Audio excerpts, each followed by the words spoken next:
저희 교회는 부목사가 없습니다. 부목사는 제가 아니지만 부목사가 있었으면 좋겠습니다. 근데 부목사가 없어서 아직 부목사라는 말씀을 하실 때 제가 아주 기분이 나쁘지 않았습니다. 좋았습니다. 있었으면 좋겠다 해서요.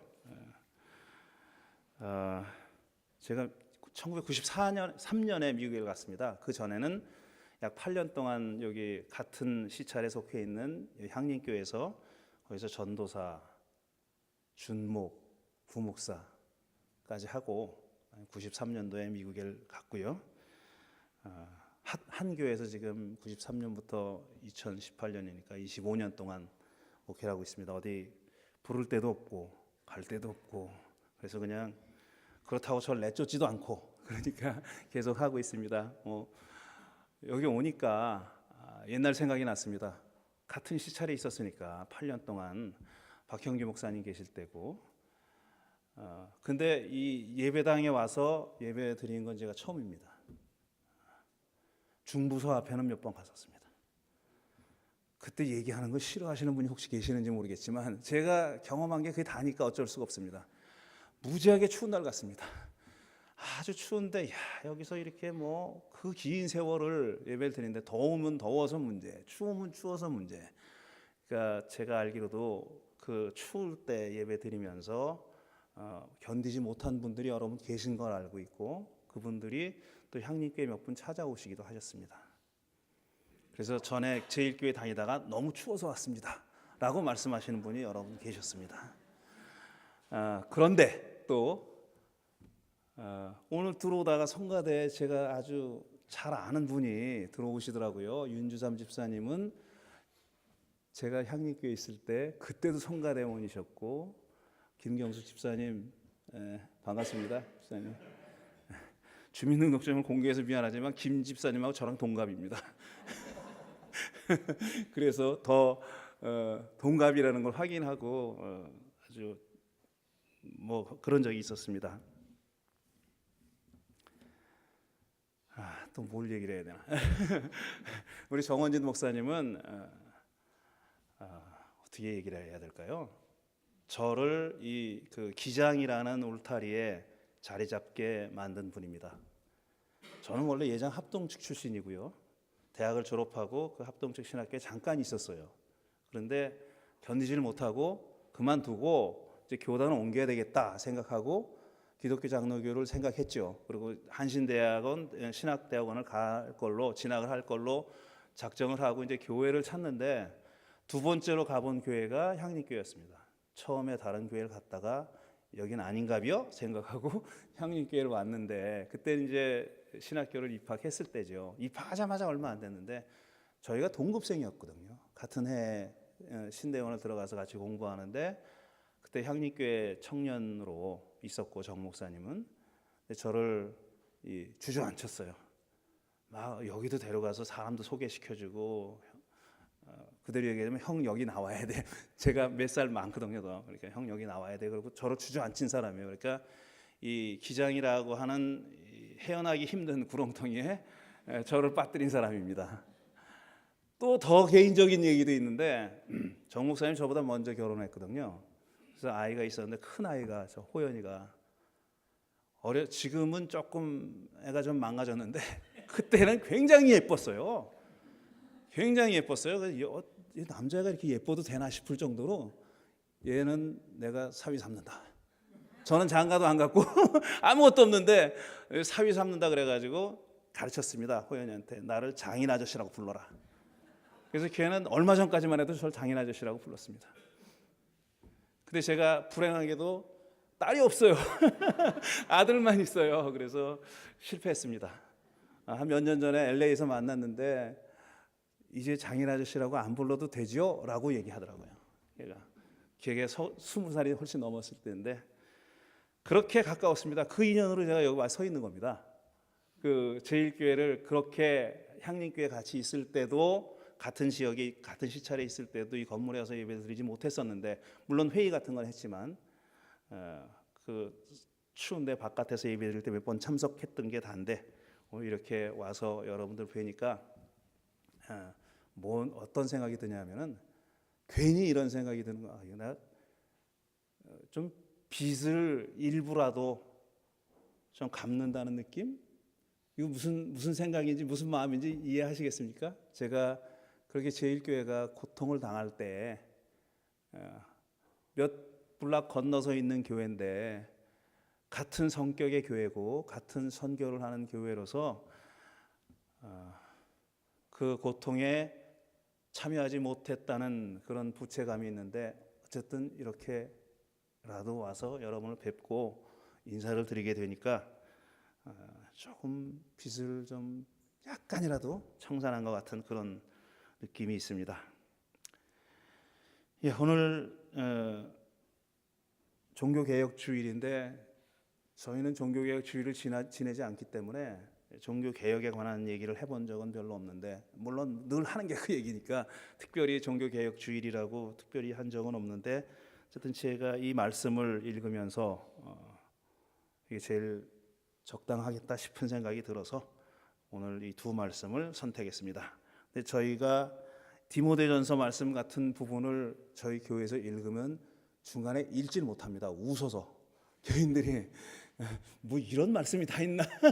뭐 여자는 애를 낳아야 구원을 얻는다니, 그럼 무슨 애 못 낳으면 구원 못 얻는다는 소린가? 황당하잖아요, 얘기가. 이게 근데 성경 말씀에 있는 내용이잖아요. 디모데전서라고 하는 신약 성경, 그것도 구약도 아니고 신약 성경 안에 있는 말씀인데, 이렇게 21세기를 사는 우리들의 귀에는 아주 낯설고 받아들이기 힘든 말씀이 그 안에 있는 겁니다. 이걸 어떻게 해야 될까?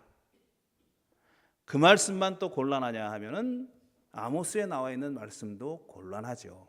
다른 의미긴 하지만 왜 그러냐 하면은 이런 일이 지금도 벌어지고 있고, 실제로 매일 신문에서 보는 일이 이런 일이고, 이렇게 되를 속인다든지 뭐 하는 그 노골적인 사기는 아니더라도 아주 더 교묘하게, 더 간사하게 가난한 사람들을 착취하는 그런 현실이 여전한데도 불구하고 우리는 그런 현실 속에 살아가고 있는 겁니다.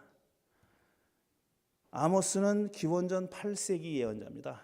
그러니까 지금으로부터 2900년 전, 2800년 전에 살던 사람인데, 그때 예언자가 이런 말 한 겁니다. 그런데 2800년 동안 이게 달라지지 않고 그대로 적용할 수 있다면 뭐가 잘못돼도 크게 잘못된 거죠. 이게 무슨 좀 추상적인 진리를 얘기하는, 뭐 추상적인 진리를, 종교적인 어떤 추상적인 진리를 얘기하는 그런 말씀이라면은 만고불변의 진리성이 있을 수 있어요. 예수님 말씀도 그런 말씀이 있고 부처님 말씀도 그런 말씀이 있습니다. 그런데 이 말씀은 아주 구체적인 상황에서 구체적인 도적질을 비판하는 겁니다. 그런데 그 구체적인 도적질이 여전히 행해지고 있다면 그 사람이 너무 앞서갔거나 아니면 우리가 뒤처지고 있는 거죠. 아모스가 너무 앞서갔거나 아니면 우리가 여전히 2800년 지난 지금 살고 있는 우리가 너무 뒤처져 있는 거예요. 시대를 따라가지 못하고 있는 그런 상황인 거죠. 아모스는 이스라엘 역사상 가장 태평성대라고 말할 수 있는 여로보암 2세 시대의 기원전 8세기의 예언자입니다. 그는 자신의 이름을 문헌에 남긴 최초의 문서 예언자이기도 합니다.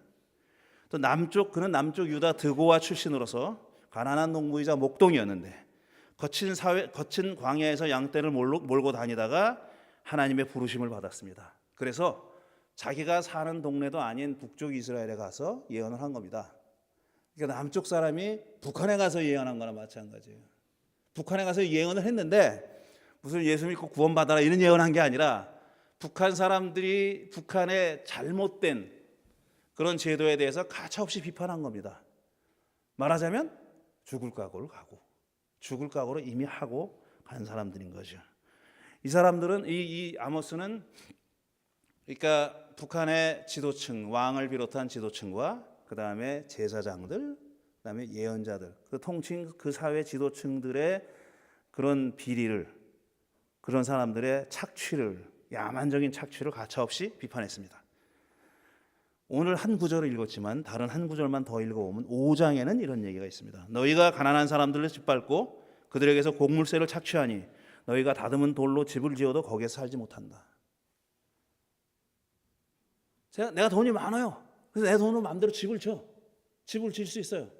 근데 이 예언자는 뭐라고 얘기하냐면 너희가 착취해서 번 돈 가지고는 집 짓고 못 산다 라고 하나님이 허락하지 않는다 라고 단정적으로 얘기한 겁니다. 너희가 아름다운 포도를 갖고도 그 포도주를 마시지는 못한다. 너희들이 저진 무수한 범죄와 엄청난 죄악을 나는 다 알고 있다. 너희는 의로운 사람들을 학대하고 뇌물을 받고 법정에서 가난한 사람들을 억울하게 했다. 그러니 너희들은 너희가 지은 집에서 못 산다라고 그렇게 예언한 겁니다. 오늘 읽은 8장 말씀은 더 신랄한 말씀들이 있죠. 축제가 있는데 사람들은 축제가 지나가기만 기다린다는 거예요. 이 축제 때 축제 기간 동안은 사기를 못 치고 나쁜 짓을 못 하니까 그 기간이 지나가기만 바라고 있다. 학수고대하고 있다는 거예요. 축제라는 게 하나님을 축하하고 축복하고 감사하고 이런 절기 아닙니까? 다음 주일이 바로 추수감사절인데 그런 절기입니다. 기쁨으로 맞이해서 나누고 섬기고 하는 그런 절기인데 아모스가 보기에는 이 자들은, 이 나쁜 놈들은 그 절기가 빨리 지나가라. 그래야 내가 사기치던 거 계속 처먹을 수 있고 도둑질도 계속 할 수 있는데 이 기간 동안 못하니까 그게 억울한 거예요. 이 정도로 타락했다는 겁니다. 이 정도로. 매우 신랄합니다. 가장 신랄한 예언자 중에 한 사람이 바로 아모스입니다. 이런 비판을 들은 사람들은 왕족과 특권층, 제사장, 예언자들 이런 사람들이었습니다. 아마 양심이 좀 있는 사람들은 속이 뜨끔했을 터이고 그렇지 않은 사람은 저놈을 얼른 없애버려야 되는데 이게 하나님의 예언자라고 하니 어쩌지도 못하고 속상했을 것입니다. 반면에 그들에게 착취당하는 서민들은 말만 들어도 10년, 20년 묵은 채증이 내려가는 것처럼 속이 시원했겠죠. 그렇지만 아모스의 이 메시지는 전혀 새로운 게 아닙니다. 아모스가 발명해내서 한 말도 아니에요. 아모스가 생전 처음 이 인류의 역사상, 아니 이스라엘 역사상 처음으로 이 메시지를 전한 게 아닙니다. 그 메시지는 이미 모세 시대 때 아모스가 살던 때로부터 한 400년 전에 하나님이 모세를 통해서 주신 계명 안에 다 들어있는 내용입니다. 가난한 사람들을 착취하지 말아라. 고아와 나그네들 돌봐라. 고아, 과부, 나그네 3대 가난한 사람들입니다. 이스라엘 사회 안에서. 고아는 뭔지 아시겠고 과부도 뭔지 아시겠고 나그네는 뭐냐면 이방 사람으로서 이스라엘 땅에 들어와 가지고 사는 사람들이 저처럼 이민 간 사람이에요. 미국이란 땅에 이민 간 사람, 우리 같은 사람들이 나그네입니다. 나그네들을 차별하지 말라는 거예요. 나그네 동족처럼 돌보라는 겁니다. 그 사람들이 더 동족보다는 자기 이스라엘 사람들은 더 어려운 처지에서 살아가니까 특별히 관심을 가지고 돌보라는 얘기는 이미 예언서에 찾아보려면은 얼마든지 찾아볼 수 있는, 혹시나 깜빡하고 지나갈까 봐 여기저기 써놓은 그런 말씀들입니다. 하나도 새로운 말씀이 아니에요. 단지 그것을 지키지 않았던 거죠. 사실 아모스가 한 말씀 중에 가장 충격적인 얘기는 그게 아니라 이 말씀입니다. 9장에 나오는 얘기인데요. 이스라엘 자손아, 나에게는 너희가 에티오피아 사람들과 똑같다. 이스라엘 자손들아, 나에게는 너희가 에티오피아 사람들이나 매한 가지다. 똑같다. 나 야훼가 하는 말이다. 내가 이스라엘을 에집트 땅에서, 블레셋 족속을 크레테에서, 시리아 족속을 기르에서 이끌어내지 않았느냐. 니들만 에집트 땅에서 내가 구해줬는 줄 알아? 아니야. 블레셋 사람도 내가 구해줬고 다른 족속들도 다 구해줬다. 시리아 족속도 구해줬고 다 구해줬다는 거예요. 하나도 다를 거 없다는 겁니다.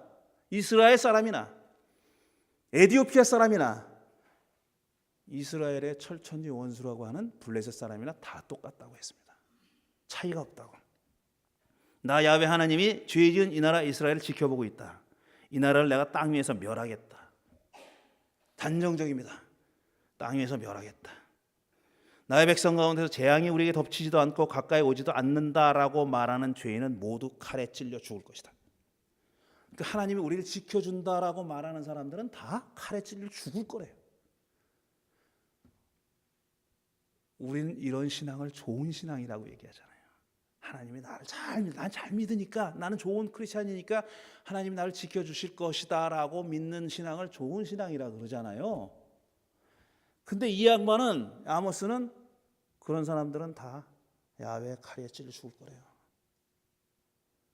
그런 신앙은 좋은 겁니다. 하지만 조건이 있어요. 조건이. 그냥 하나님이 나를 지켜준다고 그것만 믿어서는 안 된다는 겁니다. 고아와 과부와 나그네들을 돌보는 하나님의 계명의 가장 중요한 부분을 지키지 않는, 핵심적인 정수가 되는 부분을 지키지 않는 사람은 하나님이 자기를 지켜준다는 신앙이 소용없다는 겁니다. 무의미하다는 겁니다. 그러니까 아모스는 이스라엘 사람들이 굳게 믿고 있던 소위 말하는 선민신앙, 하나님이 선택한, 하나님의 선택을 받은 자기들은 그런 백성이다라는 신앙을 가차없이 무시했습니다. 무효로 만들어버렸어요. 이게 아모스의 위대한 점입니다. 고아 과부 나그네 돌보라는 얘기는 어디든지 다 있는 얘기입니다. 말씀의 강도가 세죠. 아모스가 선언한 내용은 굉장히 세게 얘기한 거예요. 하지만 내용은 그 얘기입니다. 내용은 우리가 귀에 익히 들어서 잘 아는 내용이에요. 말이 센 거죠, 그냥. 저처럼 이렇게 부드럽지 않고 말이 센 거예요. 그런데 정말 정작 중요한 거는 너희들은 선민이 아니다. 아니, 선민이 아니다가 아니라 모두 다 선민이다. 모두 다 하나님의 선민이다. 심지어 블레셋 사람들도 하나님의 선민이다라고 얘기한 겁니다. 이런 걸 보면은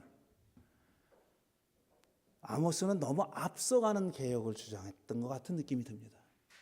2800년이 지난 지금까지도 성취하지 못하고 있는 그런 메시지를 전하고 있는 거예요. 반면에 두 번째로 읽은 디모데전서는 또 반대입니다. 사도 바울은 갈라디아서에서 자기 메시지의 핵심되는 내용을 짧게 몇 절로 요약해서 얘기했습니다. 뭐냐 하면, 여러분은 모두 그 믿음으로 말미암아 그리스도 예수 안에서 하느님의 자녀들입니다. 여러분은 모두 세례를 받아 그리스도와 하나가 되고 그리스도를 옷으로 입은 사람들이기 때문입니다. 유대 사람도 그리스 사람도 없으며 종도 자유인도 없으며 남자와 여자가 없습니다. 여러분 모두가 그리스도 예수 안에서 하나이기 때문입니다. 갈라디아서 3장. 그리고 나서 바로 얼마 후에 5장 1절에서 이렇게 얘기죠. 그리스도께서 우리를 해방시켜 주셔서 자유를 누리게 하셨습니다. 그러므로 다시 굳게 서서 다시는 종살이의 멍에를 매지 마십시오. 이렇게 얘기했습니다. 20분까지 끝내라 그래가지고 지금 너무 급하게 막 얘기를 하고 있는데 20분을 넘어가면 안 된다 그러세요. 좀 빨리 들으셔야 됩니다. 제가 말을 빨리 할 수밖에 없으니까. 지금 읽어드린 이 갈라디아서의 말씀은 정말 바울의 모든 서신을 관통하는 핵심적인 메시지입니다. 율법의 핵심이 하나님을 사랑하고 이웃을 사랑하라는 말로 요약되잖아요. 똑같습니다. 바울의 서신의 핵심은 바로 이겁니다. 예수 안에서는, 그리스도 안에서는 남자 여자 없고 종 자유인 없고 그리스인 유대인 그리스인 그런 거 차별 없다. 다 하나다. 하나님 예수님이 그렇게 우리를 자유를 주셨다. 하지만 이 자유는 우리가 노력하지 않으면은 킵할 수 없는 겁니다. 보존할 수 없는 거예요. 그냥 우리가 자유를 누린다고 가만히 있으면은 누군가가 뺏어간다는 얘기예요. 가만히 있으면 넉넉히 있으면은 누군가 마귀가 다 뺏어간다는 겁니다. 그러니까 그걸 지키도록 노력하라고, 굳게 서서 다시는 종살이의 멍에를 매지 맙시다, 이렇게 얘기했어요. 근데 재미있는 것은 바울이 종살이의 멍에를 매지 말라 그랬는데 이게 중요한 내용입니다. 누가 남이 나한테 너 다시 종이 되라고 강요하는 게 아니에요. 자기 스스로 종살이의 멍에를 매는 겁니다. 예수님의 보혈로, 예수님의 십자가로, 부활로 우리가 자유롭게 됐어요. 우리가 자유롭게 됐어요. 근데 그 자유를 지키도록 노력하라 그랬잖아요. 근데 노력하는 방법은 뭐냐면, 누가 남이 너를 다시 종으로 만들려고 애쓰니까 걔랑 싸우라가 아니라 너랑 싸우랍니다. 나랑 싸워라. 네가 이 자유가 불편하고 힘들고 지키기가 힘드니까, 자유인으로 사는 게 힘들 테니까 유혹을 받을 거다 이거죠. 다시는 종의 멍에를 다시 매고 옛날 생활로 돌아가자는 유혹을 받을 거라는 얘기입니다. 그걸 하지 말아라는 얘기예요. 우리가 살다 보면은 적은 두 양쪽에서 나옵니다. 바깥에서 오는 적이 있고 안에서 생겨나는 적이 있어요. 어느 적이 더 위험하고 더 적 같지 않느냐 하면 안에서 생겨나는 적이 더 적 같지가 않습니다. 바깥에서 나를 옥죄려고 하는 세력은 눈에 보여요. 이거 싸워야 되겠구나 생각이 납니다. 근데 안에서부터 우러나오는, 안에서부터 막 솟아나오는 적은 우리 자신이 그걸 합리화시킬 온갖 핑계를 다 가지고 있습니다. 내 애가 졸업만 하면 내가 애 학비만 다 되고 나면은, 주로 이제 애죠, 애, 자녀죠. 내가 요것만 하면은 그 다음부터는 뭐 해야지. 근데 그 요거가 안 끝납니다, 절대로. 죽을 때까지 갑니다. 애에 대한 걱정과 기도가 애가 장가간다고 끝납니까? 결혼한다고 끝납니까? 손주 봤다고 끝납니까? 안 끝나잖아요. 우리는 우리 자신 안에서부터 나를 종으로 만들려고 하는 유혹에 넘어갈 핑계를 다 가지고 있어요. 그리고 그게 굉장히 그럴듯합니다. 그러니까 우리 자신이 쉽게 속아요. 남하고 싸우는 거는 문제. 우리가 많이 겪지 않습니까? 저도 교회에서 분쟁이 있었던 교회에 있었습니다. 제가 향림교회 있을 때 큰 분쟁이 있었어요. 그래서 결국 많이 갈라졌습니다. 아시는 분은 아실 테고요. 여러분도 겪었잖아요. 가만히 지내놓고 생각해 보면은 바깥에서부터 우리를 분열시키는 사람과 싸우는 거는 쉽습니다. 그게 싸우기가 쉽다는 얘기 아니라 식별이 쉬워요. 식별이. 보면 압니다. 근데 안에서부터 솟아나오는 그 적은요, 식별이 어렵습니다. 왜? 그게 또 다른 나이기 때문에. 또 다른 나이기 때문에. 나의 다른 모습이기 때문에. 내 동전의 뒷면이기 때문에 어렵습니다. 그게. 종교개혁. 작년에 500주년이라고 행사를 크게 한 줄 압니다. 근데 가장 큰 행사가 독일 가는 거더라고요. 사람들이, 목사님들이 독일 가는 거야. 종교개혁 내용이 뭔지 몰라서 독일 갑니까? 아니잖아요. 정 목사님 혹시 독일 간 거 아니야? 안 갔대. 말해놓고도 뜨끔했네. 말해놓고도 혹시 또 여러분이 목사님 종교개혁 배워오세요 그러고 독일 보내신 거 아닌가 해가지고 내가 알지도 못하고 막 그랬나 했는데 아니라니 다행입니다. 종교개혁은 구호가 아니죠. 옛날에 1500년대 종교개혁은 구호였었어요. 구호로 상징되는 거였어요. 근데 지금 종교개혁은 삶으로 하는 겁니다. 구호 내세우는 게 아니라 작은 거 하나부터 하는 겁니다. 작은 거 하나부터 우리가 요것만은 하지 말자. 요것만. 우리 교회에 찾아오는 불편하신 분들, 그런 분들이 불편함을 느끼지 않게 만들어주는 거 대단한 종교개혁입니다. 그거.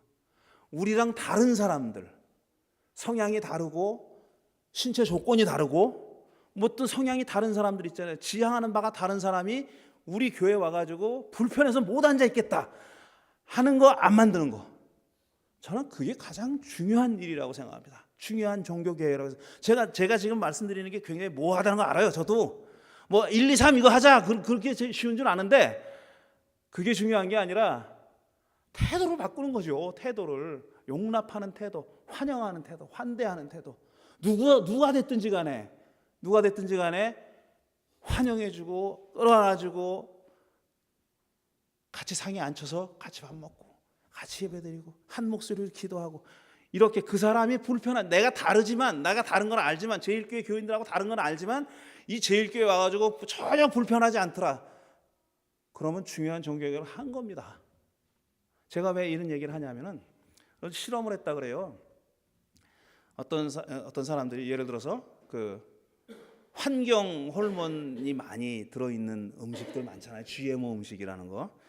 그런 거 많이 있지 않습니까? 근데 GMO를 반대하는 사람들이 있어요. 미국에는 심합니다. 그런 사람도 굉장히 강하게 반대하고 반대 하나마나 뭐 걔네들이 다 그 대기업이 곡물 기업들이 다 그걸 하니까 칼길 뭐 이런 데도 다 하잖아요. 그러니까 못 이겨요. 못 이기는데 그냥 반대하는 거예요. 계속 반대하고 사 먹지 말자. 그거밖에 못 하죠. 별로 하는 게 없는데 이제 그거를 아주 강하게 반대하는 사람들 있잖아요. 근데 그런 사람들이 어떤 과정을 거쳐서 GMO 곡물이 나오는지가 과정이 그렇게 단순하지 않습니다. 복잡합니다. 강하게 반대하는 사람일수록 그 과정을 알고 싶어 하지 않는데요. 이상하잖아요? 강하게 반대하는 사람일수록 그거 알고 싶어 하지 않는데요. 예를 들어서 또 다른 예가 있는데 제가 빨리 하려니까 지금 얘가 생각이 안 나는데 뭘 강하게 개혁을 하려고 하는 사람이 폭력적입니다. 저는 우리는 이걸 분명히 알아야 된다고 생각해요. 종교 개혁을 열심히 해야 되겠다. 막 거리로 나가고 이런 사람들이요. 더 폭력적입니다. 덜 개혁적이면서 그러니까 덜 정의로운 사람보다 더 정의로운 사람이 더 폭력적입니다. 그래서 그 사람의 폭력 때문에 자기가 이루려고 하는 일을 이루지 못해요. 근데 자기는 몰라요. 자기는 내가 이렇게 열심히 하는데 왜 이게 안 되지? 다른 사람들이 안 쫓아와서 그래 이렇게 생각하는데 다른 사람들 안 쫓아가는 거는 이유가 있어요. 자기가 폭력적인지 몰라요. 그러니까 더 정의로운 사람이 더 폭력적일 가능성이 많습니다. 그래서 제가 구호가 필요 없다라고 생각하는 거고 오는 사람한테만 잘하자입니다. 내가 나가서 뭘 하자 이것도 중요할지 모르지만 오는 사람한테 이 교회가 편안한 교회로 누구나 와서 앉아서 같이 예배하고 같이 밥 먹고 조그마한 일이라도 같이 할 수 있는 교회로 여러분들이 그 제일교회를 만드는 것이 그 어떤 개혁보다 중요한 개혁이라고 저는 생각합니다. 여기까지만 하겠습니다. 제가 더워서 너무 열을 냈더니 막 땀이 나가지고 감사합니다. 기도하겠습니다. 하나님 감사합니다. 오늘 저를 이곳에 보내주신 것 감사드립니다. 우리 정 목사님이 또 유 사모님이 또 제일교회 식구들이 이렇게 함께 모여 앉아 하나님을 예배하고 같이 친교하고 선교하는 그런 공동체로 보내주신 것 감사드립니다. 긴 세월 오랜 세월 정말 온갖 핍박을 다 받았습니다. 마음의 상처가 남아있을 것으로 생각합니다. 하나님께서 친히 그 상처를 치유해 주시고 건강한 몸과 마음과 영혼으로 아름다운 교회 만들어 나가는 그런 제일 식구들이 다 될 수 있도록 은혜 주시고 축복해 주시기를 간절히 바랍니다. 어느 누가 오든지 기쁨으로 환대하고 받아들이고 한 공동체 일원이 될 수 있도록 자리를 마련해 주는 그런 좋은 교회 될 수 있도록 축복하소서. 많이 배우고 많이 훈련하고 많이 선교하되 우리가 왜 배우고 왜 선교하는지 왜 실천하는지를 늘 그 좌표를 잃어버리지 않는 그런 제일 식구들이 다 되게 축복하소서. 감사드리며 예수님의 이름으로 기도합니다. 아멘.